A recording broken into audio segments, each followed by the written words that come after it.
పొత్తుల రాయబారాలు అంటే ఎవరికి ఎన్ని సీట్లు సరే పొత్తులు ఎలాగూ టీడీపీ జనసేన అనుకున్నారు మధ్యలో బీజేపీ యాడ్ అవుతుంది నిన్న పురంధేశ్వరి కూడా చెప్పారు అంటే కేంద్ర అనుమతి మేరకే మేము కేంద్ర పార్టీ అనుమతి మేరకే పొత్తులు అంటే దాదాపు 3 పార్టీలు ఓకే కానీ ఎవరికి ఎన్ని సీట్లు అనేది లీడర్స్ లేకపోయినా క్యాడర్లో ఒక కన్ఫ్యూజన్ అయితే ఉంది వారామ జోగే ఒక లెటర్ కూడా రాశారు 41 అసెంబ్లీ 6 పార్లమెంట్ అని వీళ్ళకి 20 అడుగుతున్నారు సార్ అదొకటి తర్వాత కాగ్ నివేదిక నిన్న తెలంగాణ అసెంబ్లీలో చూపించారు తర్వాత ఇంకోటి బీఆర్ఎస్ నుంచి కాంగ్రెస్లో అంటే అధికారంలో లేదు కాబట్టి కాంగ్రెస్లో చేరికలు ఓవరాల్గా ఆంధ్రప్రదేశ్ పొత్తుల విషయానికి వస్తే 3 టీడీపీ జనసేన బీజేపీ పొత్తులు దాదాపు ఖరారయ్యాయి అయితే ఎవరికి ఎన్ని సీట్లు అనేది పెద్ద ఎత్తున తర్జన భర్జనలు కొనసాగుతున్నాయి ఏం చెప్తారు అంటే ఒకటిసారి ఇక్కడ అంటే చంద్రబాబుకి తానొకటైతే తానొకటి తెలిస్తే పరిస్థితులు వేరే తెలిసినట్లుగా చంద్రబాబు అంచనా ఏంటంటే మామూలు పార్లెన్స్లో ఉన్నది పవన్ కళ్యాణ్ ద్వారా అతని సపోర్ట్తో కానీ ఆయన సోషల్ బేస్ సపోర్ట్తో కానీ ఓవరాల్గా అధికారంలోకి రాగలను తాను ముఖ్యమంత్రి కావాలి లేకపోతే లోకేష్కి మార్గం సుగమం చేయాలనుకుంటే ముఖ్యమంత్రిగా తీరా చూసుకుంటే ఏమవుతుందంటే ఇప్పుడు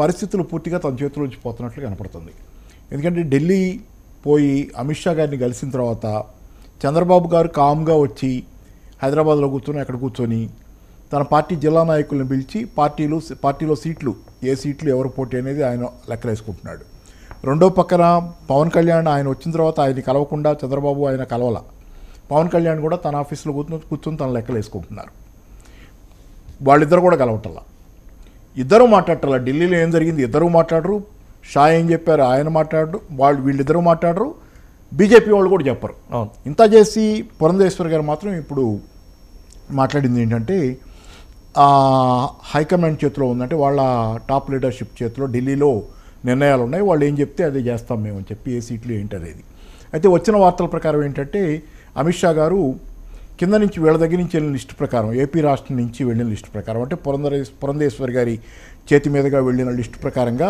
అంటే 20 బలంగా ఉందనేది 20 నియోజకవర్గాలు అవి కూడా ఐడెంటిఫై చేసి పలానా నియోజకవర్గాలు 20 సీట్లకు పోటీ చేస్తాం అది ఇక బేరసారాలు ఏం లేవు దానిలో అనేది నియోజకవర్గాల లిస్టు కూడా వెళ్ళిందని ఆ లిస్టే చంద్రబాబుకి చెప్పారనేది దాని మీద ఆయన కామ్గా వచ్చేసారనేది సరే ఎందుకంటే జనరల్ అంచనాలు ఏంటంటే బీజేపీకి లాస్ట్ టైం నోటాకు వచ్చిన ఓట్లు కూడా రాలా కాబట్టి ఎట్లాంటి పరిస్థితులు 20 సీట్లు అడగటువంటి 175లో అసాధారణమైనటువంటి పరిస్థితి అనేది చంద్రబాబు ఫీల్ అయి ఉండొచ్చు అదే కాకుండా ఏమవుతుందంటే రెండో పక్కన పవన్ కళ్యాణ్ గారు మొన్న హర్రామ్ జగోయ్ గారి లిస్టు ప్రకారం 41 సీట్లు అడుగుదామని చెప్పి కాపు సామాజిక వర్గానికి ఆయన అప్పీల్ చేశారు ఈ 41 ఆ 20 కలిపితే 61 అయింది ఇక చంద్రబాబుకి మెలిగేది 100 చిల్లరే అందుకని ఏంటంటే ఆ తర్వాత మీరు చూస్తే కనుక ఇవాళ విష్ణువర్ధన్ రెడ్డి బీజేపీ ఆంధ్రప్రదేశ్ నాయకులు ఆయన ఒక సమావేశం పెట్టారు ప్రెస్ మీట్ పెట్టి ఆయన చెప్తుంది ఏంటంటే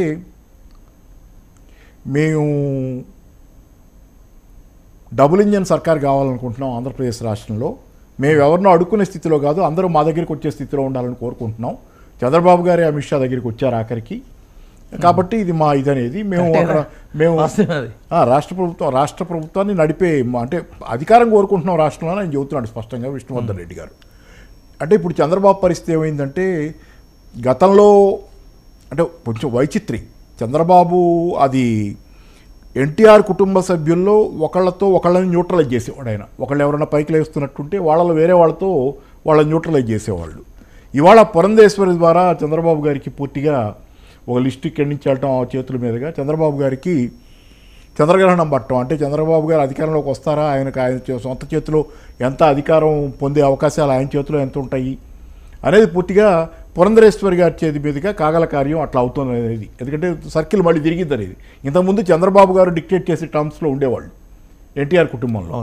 ఇప్పుడు అది మారి పురంధరేశ్వరి గారు పంపిన లిస్టుతో ఈయన ఫేట్స్ మారుతున్నాయి అనేది సో ఆ 41 పవన్ కళ్యాణ్ సీట్లు ఈ పురంధేశ్వరి గారు పంపినటువంటి లిస్టు అంటే బీజేపీ కింద నుంచి పైకి వచ్చిందని చెప్తున్న లిస్టు ఢిల్లీ నుంచి వాళ్ళకి చంద్రబాబుకి చెప్పిన లిస్టు కలిపితే 61 పోతే ఇప్పుడు ఈయన 100 పైన పోటీ చేసి ఆ చిల్లర పోటీ చేసి ఎన్ని గెలవాలి కాబట్టి ఏంటి చాలా విచిత్రమైన పరిస్థితులు చంద్రబాబు అంటే ఎన్నికలు కాకముందే చంద్రబాబు తాలూకు వ్యక్తిగత పరాజయం ఖరారు టీడీపీ గెలుస్తుందా లేకపోతే ఆ ముగ్గురి కూటమి గెలుస్తుందా కూటమి అంటూ ఏర్పడితే కనుక టీడీపీ బీజేపీ పవన్ కళ్యాణ్ కూటమి గెలుస్తుందా వేరు కానీ చంద్రబాబుగా మాత్రం ఫెయిల్యూర్ ఖరారైపోయింది. ఆయన ఓటమి ఆయన వ్యక్తిగతమైన ఎజెండా అనేది ఈరోజు ఓడిపోయి కళ్ళ ముందు కనపడుతుంది. కాబట్టి చంద్రబాబుకి ఇది అసనిపాతమే. అందుకని ఈ రకంగా ఏంటంటే ఆంధ్రప్రదేశ్ రాష్ట్రంలో ఇప్పుడు పవన్ కళ్యాణ్ కూడా చాలా ఎజెక్టివ్గా ఉన్నాడు. ఆయన కూడా ఈ మధ్యకాలంలో మరి అది బీజేపీ హైకమాండ్ ఇచ్చిన సపోర్టో లేకపోతే వాళ్ళు చెప్పింది గట్టిగా ఉండమని చెప్పినా ఏదైనా ఆయన గట్టిగానే ఉన్నాడు. ఏంటంటే ఈరోజు లోకేష్ ఆశలు కావచ్చు, లేకపోతే చంద్రబాబు తాలూకు హోప్. గతంలో ఏంటంటే చంద్రబాబు ఎన్ని పొత్తులు పెట్టుకున్నా అధికారంలోకి వచ్చే నాటికి ఆయన తిరుగులేని నాయకుడిగా అధికారంలోకి వచ్చేవాడు. 2019, 2014 పవన్ కళ్యాణ్ తన జన సైనికులకు పర్ఫెక్ట్ కోఆర్డినేషన్ ఉంది, పర్ఫెక్ట్ ఇన్స్ట్రక్షన్ ఇచ్చారు. మీరెవరు సీట్ల కోసం పొత్తులు ఉన్నాయి, ఈ రాష్ట్ర సేల్స్ కోసం పొత్తులకు మనం వెళ్తున్నాం, మీరు సీట్లు ఇన్ని అని ఎవరు ఎక్కడ కామెంట్ చేద్దంటే వారు ఎక్కడ కూడా కాబట్టి చేయట్లా. ఆ డిసిప్లిన్ వాళ్ళు మెయింటైన్ చేస్తున్నారు. పవన్ కళ్యాణ్ మాట వింటున్నారు. ఆయన దీన్ని ఇంతకాలం కాపాడుకోగలరు. ఆయన అంటే ఆయనకు కూడా డిసిప్లిన్ చూపించాలి కదా. ఆయన వాళ్ళని మాట్లాడద్దని రేపొద్దున ఆయన మాట్లాడిన ప్రాబ్లమేగా. అట్లా కాకుండా ఏంటంటే ఆయన అదే ఇతమిద్దంగా ఇదే పద్ధతిలో పోగలిగితే, ఒక మెచ్యూర్ పొలిటీషియన్గా పార్టీని కమాండ్ చేయగలిగినటువంటి నాయకుడిగా పోగలిగితే పార్టీ మాట వింటుంది. పార్టీ అంటే అభిమానులు కదా, బాగా ప్రగాఢమైనటువంటి అభిమానం ఉన్నటువంటి ఫాలోయింగ్ ఉంది కాబట్టి వాళ్ళు మాట వింటున్నారు. మాట్లాడటలేదు ఎవరు, ఆ మాటకి పక్కాగానే డిసిప్లిన్గానే ఉన్నారు. కాబట్టి ఏంటంటే ఇది ఎవరికి కాదు, చంద్రబాబుకి కష్టకాలం. పైగా ఏంటంటే చంద్రబాబు పార్టీలో చాలామందిని ఈరోజు సాటిస్ఫై చేయాల్సి ఉంది. చాలామంది పోస్టులు, ఎమ్మెల్యే సీట్లు ఇస్తే తప్పితే ఈరోజు ఒక ఎక్సోడస్ నడుస్తుంది కదా. ఎక్సోడస్ అంటే పెద్ద ఎత్తున కాకపోయినా కొంత వైసీపీలో అసంతృప్తులు కూడా వస్తున్నారు ఇటు పక్కకి. వాళ్ళందరినీ తన పార్టీలో ఉన్న వాళ్ళని వీళ్ళందరినీ అడాప్ట్ చేసుకోవాలంటే, అడ్జస్ట్ చేసుకోవాలంటే చంద్రబాబుకి అది కొంచెం శృతి మించినటువంటి భారమే. కాబట్టి ఏంటంటే ఓ రకంగా ఎన్నికలు జరగకముందే చంద్రబాబు వ్యక్తిగతంగా ఒకవేళ గెలిస్తే ఆ కూటమి గెలుస్తుందా లేదా తర్వాత విషయం, కానీ వ్యక్తిగతంగా చంద్రబాబు పరాజయం మాత్రం నిర్దిష్టంగా ఖరారైపోయింది. దానికోసమే డబుల్ ఇంజన్ సర్కారుని విష్ణువర్ధన్ రెడ్డి మాట్లాడినా, పవన్ కళ్యాణ్ 41 సీట్లు అడిగి గట్టిగా డిమాండ్ మీదే ఉన్న హరిరామ జోగయ్య గారు, అంటే హరిరామ జోగయ్య గారి మాటగా చెబుతున్నా, పవన్ కళ్యాణ్ అడిగాడంటే ఆయన అడిగాడని కాదు. ఏదేమైనా ఏంటంటే ఇది కొంచెం ఏంటంటే అల్టిమేట్గా జాగ్రత్తగా గమనిస్తే ఇది చంద్రబాబుకి తప్పితే మిగతా వాళ్ళందరికీ లాభమే, బీజేపీకి లాభమే.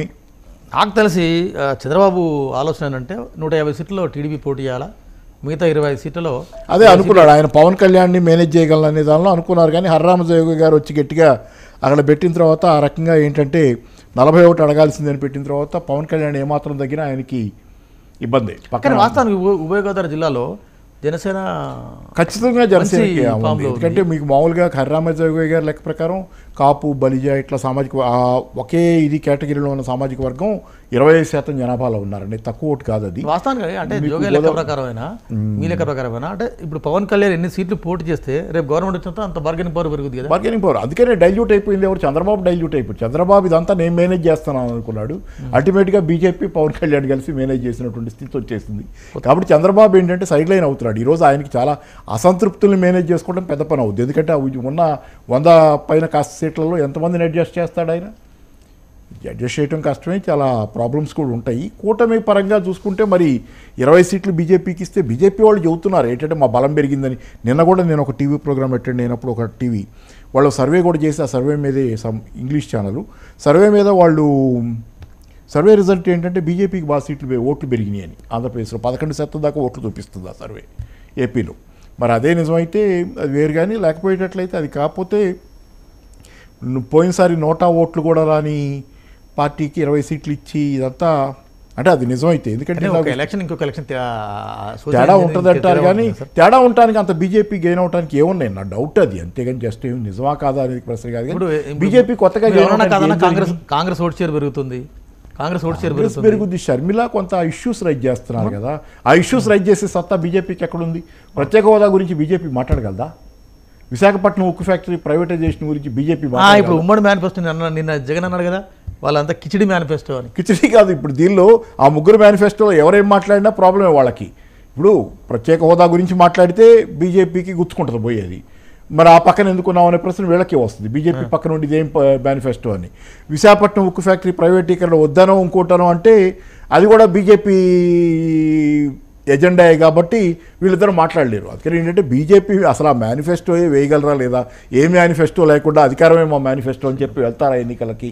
కాబట్టి చాలా చంద్రబాబుకి it is the toughest time in his life. ఇంతకుముందు చాలా టఫెస్ట్ టైమ్స్ చూశాడు ఆయన, టఫ్ టైమ్స్. దాంతోపాటు పొత్తులు పెట్టుకున్నాడు, గట్టెక్కాడు, పోయినప్పుడు ఓడిపోయాడు. కానీ ఓవరాల్గా టఫెస్ట్ టైం, హిస్ డిక్లైన్ కళ్ళ ముందు కనపడుతుంది. చంద్రబాబు తాలూకు డిక్లైన్. టీడీపీ డిక్లైన్ అంటే చెప్పలేము, అది ఏమవుద్ది రేపు పొద్దున టీడీపీ దాన్ని వేరే ఎవరైనా అంటే బీజేపీ లాంటి పార్టీ ఏదైనా అబ్జర్వ్ చేసేసుకుంటుందా, పురంధేశ్వరి గారు అక్కడ ఉన్నారు కాబట్టి అదేం జరిగినా కానీ చంద్రబాబు తాలూకు డిక్లైన్ అనేది క్లియర్గా విజిబుల్ అనేది అక్కడ కనపడుతుంది. కానీ ఓవరాల్ పొత్తుల ఎపిసోడ్లో పవన్ డామినేషన్, పవన్ యొక్క చొరవ, పవన్ యొక్క కొంత పరిపక్వత చాలా మీకు ఈ మధ్యకాలంలో పవన్ కళ్యాణ్ మెచ్యూరిటీ ఏం కాదు కానీ భరోసా ఉంది. భరోసా అంటే బీజేపీ తాలూకు వెనుదన్ను తాలూకు ఢిల్లీ వెళ్ళొచ్చిన తర్వాత ఈ మధ్యకాలంలో అటు ఇటు తిరిగిన తర్వాత కొంత ఢిల్లీ వాళ్ళు గట్టిగా చెప్పంటే హరిరామ జోగయ్య గారి వాయిస్ కూడా ఒక రకంగా చెప్పాలంటే ఎసెప్టివ్గా ఉండమనే వాయిస్ కూడా అది అన్ని పక్కల నుంచి వస్తున్న వాయిస్ కావచ్చు, అది ఆయన ఒక్కడిదే కాకపోవచ్చు. ఆ వాయిస్ కూడా హరిరామ జోగయ్య గారి వాయిస్ ఆయన ఒక్కడిదే కాకపోవచ్చు, ఇంకెవరిదో కూడా ఉండొచ్చు దానిలో అన్ని. అందుకని ఏంటంటే అందరూ కాన్ఫిడెంట్గానే ఉన్నారు, ఒక చంద్రబాబు తప్పితే. జగన్ కూడా కాన్ఫిడెంట్గానే ఉన్నాడు గెలుస్తానని ఆయన వరకు. అంటే ఈ ఎన్నికల తర్వాత వీకెండ్గా బయటకు వచ్చేది బాగా వీక్ అయిపోయి కానీ డిస్మాంటిల్ అయిపోయే పరిస్థితి వచ్చేది టీడీపీతో చంద్రబాబు తాలూకు ఇది. ఎస్ కానీ చంద్రబాబు కూడా అవసరం కదా, పవన్ కళ్యాణ్ బీజేపీతో పొత్తు అవసరం అంటే పొత్తులో ఒక చిన్న చిన్న అంటే పెద్ద భాగస్వామైన పొత్తులో మేము డబుల్ ఇంజిన్ సర్కార్ అంటున్నారు కదా బీజేపీ వాళ్ళు. డబుల్ ఇంజిన్ సర్కార్ అంటే చంద్రబాబును పక్కన కూర్చోబెట్టి బీజేపీ ఇప్పుడు రోడ్ మ్యాప్ అడిగిన పవన్ కళ్యాణ్కి బీజేపీకి తేడా ఉంది.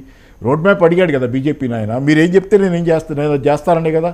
రోడ్ మ్యాప్ అంటే ఏంటి మీరు చెప్పండి నేను చేస్తాను అన్నాడు ఆయన. ఇంకా బీజేపీకిను పవన్ కళ్యాణ్కి పెద్ద గ్యాపే ఉంది. వాళ్ళు చెప్పింది ఇంక చేసేటట్లయితే ఎజెండాలో తేడా ఉంది. కాబట్టి డబుల్ ఇంజిన్ సర్కార్ అంటే పవన్ కళ్యాణ్ ఉన్నా డబుల్ ఇంజిన్ సర్కార్ ఏమో అది బీజేపీకి. కాబట్టి అప్పుడు మీరు వీళ్ళు కనుక అడిగినా ముఖ్యమంత్రి అడగచ్చు కావాలని.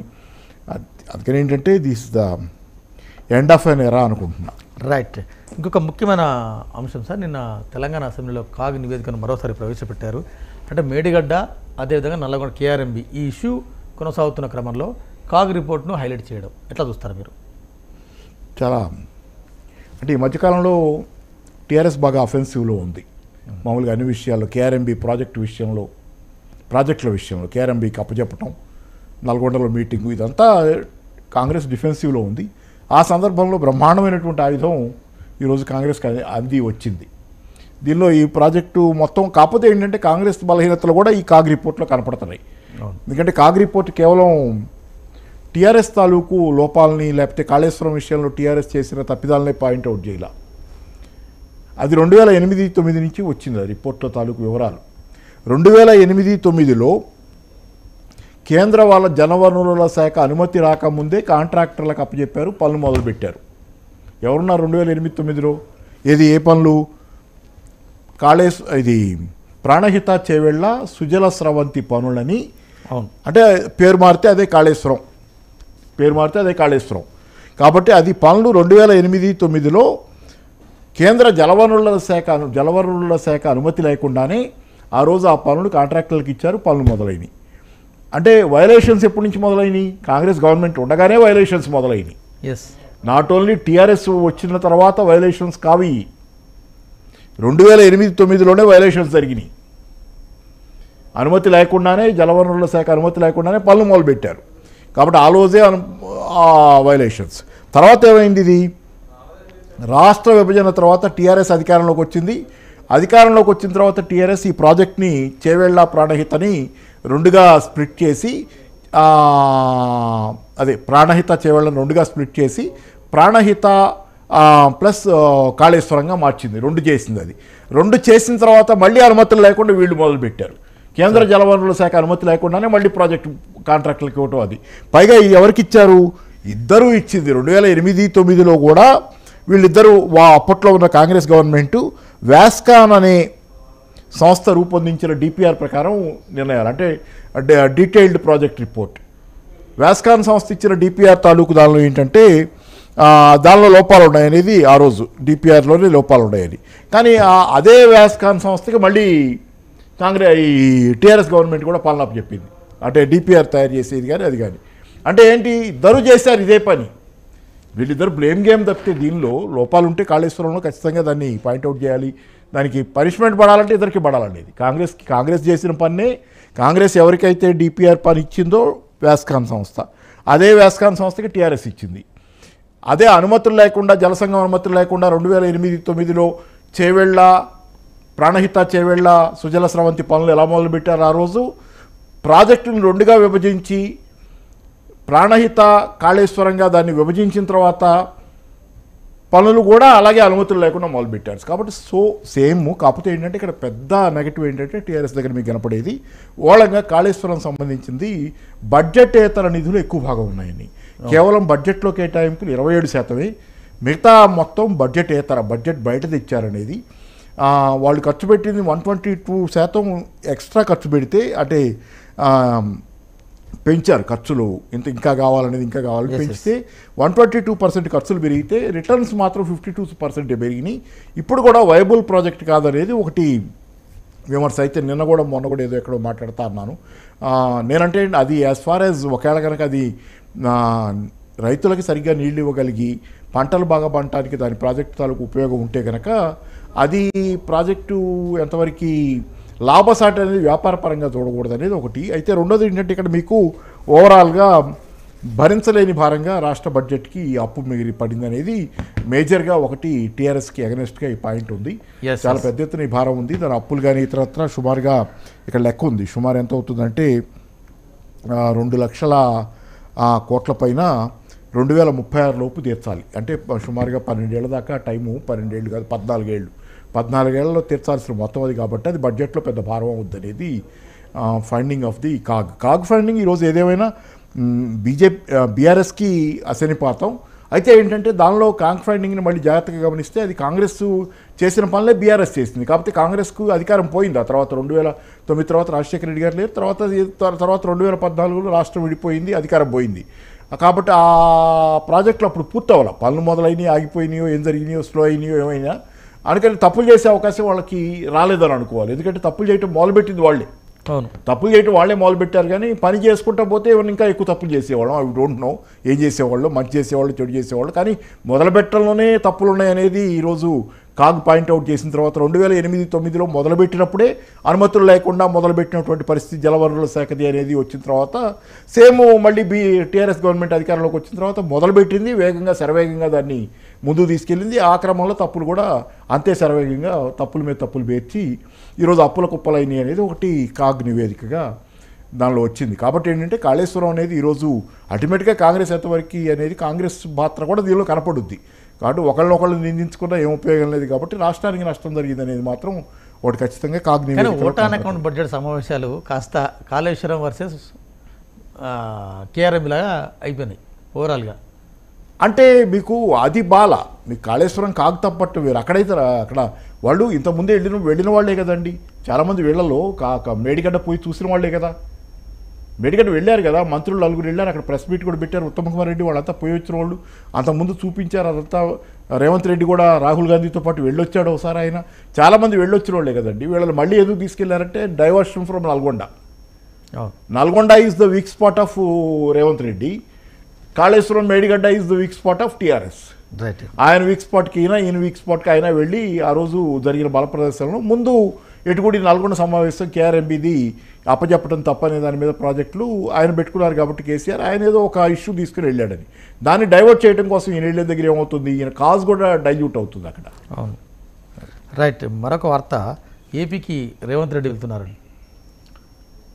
షర్మిల ఇన్వైట్ చేశారు. తిరుపతిలో పెద్ద ఎత్తున బహిరంగ సభ ఉంది. అంటే ఆ రోజు ఉమ్మడి మేనిఫెస్టో రిలీజ్ చేస్తున్నారు. దాని చీఫ్ గెస్ట్గా రేవంత్ రెడ్డి వెళ్తున్నారు. అంటే అదే రేవంత్ రెడ్డి తెలంగాణలో షర్మిల అని కాంగ్రెస్లోకి రానివద్దని చెప్పి ఒత్తిడి పెట్టింది రేవంత్ రెడ్డి అని అంటారు. మరి అలాంటి రేవంత్ రెడ్డి గారిని పిలిచి కాంగ్రెస్ మేనిఫెస్టో కానీ ఏదైనా రిలీజ్ చేసి ఆలోచన చేస్తున్నారంటే ఉమ్మడి మేనిఫెస్టోనో ఏదో ఉంది వెనక, తెర వెనక ఏదో ఉంది. ఇక్కడికి రాకుండా అక్కడికి పంపటం వెనక కూడా ఉద్దేశాలు ఏవో ఉన్నాయి.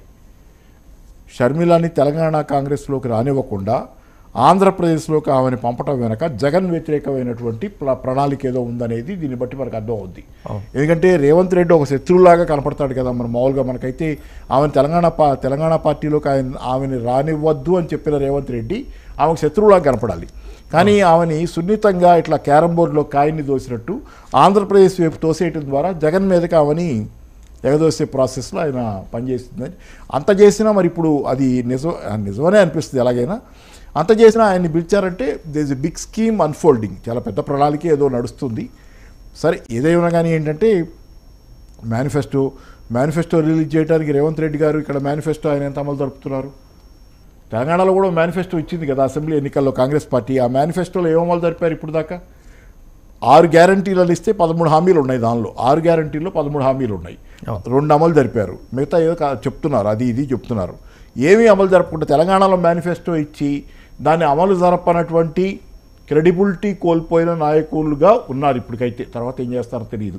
ఈయన్ని తీసుకెళ్ళి అక్కడ మేనిఫెస్టో రిలీజ్ చేస్తే నమ్మాలా? సీరియస్కి వస్తున్నాయి కదా అది.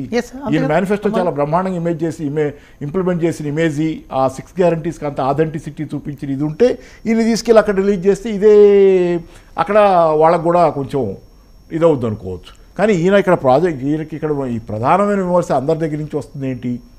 ఇక్కడ హామీలు అమలు జరపలేదని. ఇప్పుడు ఆయన ఆంధ్ర పోయి మళ్ళీ అట్లా మేనిఫెస్టో రిలీజ్ చేస్తే అది కూడా జనం నమ్మారు కదా సార్. కర్ణాటకలో హామీలు అమలు కాకపోయినా తెలంగాణలో జనం నమ్మారు. అంటే తెలంగాణలో హామీలు అమలు కాకపోయినా ఏపీలో జనం నమ్ముతారు. ఆంధ్రప్రదేశ్కి కర్ణాటకకి తేడా ఏంటంటే భాషలు వేరు. అక్కడి నుంచి ఇక్కడ స్ప్రెడ్ అవుట్ అవుతుంది ఈజీ కాదు. టీఆర్ఎస్ చాలా సార్లు ప్రచారం చేసింది, అక్కడి నుంచి కొంతమంది వచ్చారు చెప్పారు మాకు ఇక్కడ జరగట్లేదు ఇట్లా జరుగుతుందని. కానీ భాషలు వేరు. కానీ తెలుగు రాష్ట్రాల మధ్య చాలా ఈజీగా స్ప్రెడ్ అవుద్ది. 2 రాష్ట్రాల భాష ఒకటే కదా, చాలా ఈజీగా స్ప్రెడ్ అయ్యే న్యూస్. వాట్సాప్లు సోషల్ మీడియాలు అన్నీ చాలా కామన్గా అటు ఇటు గ్రూపులు ఉన్నాయి కాబట్టి ఈ వార్త అటు స్ప్రెడ్ అవ్వటం పెద్ద పనేం కాదేమో. వేరే రాష్ట్రాల వాళ్ళకైతే భాష వేరైతే కొంచెం కష్టం. కానీ ఇక్కడ నేను I don't think that is going to be that difficult. అందుకని రేవంత్ రెడ్డి గారికి ఉన్న ఆథెంటిసిటీ ఇక్కడ ఇప్పుడు ఈ తన ఎన్ని ఫెయిల్యూర్స్ పదే రోజు చెప్పుకుంటానే ఉన్నాం కదా. ఇక్కడ రైతు బంధు దగ్గర నుంచి రైతు భరోసా ఆయన భాషలో 6 గ్యారంటీల భాషలో రైతు భరోసా దగ్గర నుంచి, రుణమాఫీ దగ్గర నుంచి, నిరుద్యోగ వృద్ధి దగ్గర నుంచి, ఆసరా పెన్షన్ ఫెయిల్ అవటం మంత్ పే చేయటంలో దగ్గర నుంచి, క్యాలెండర్ మళ్ళీ క్యాలెండర్ ఇస్తారంట, జాబ్ క్యాలెండర్ మళ్ళీ ఇస్తారంట.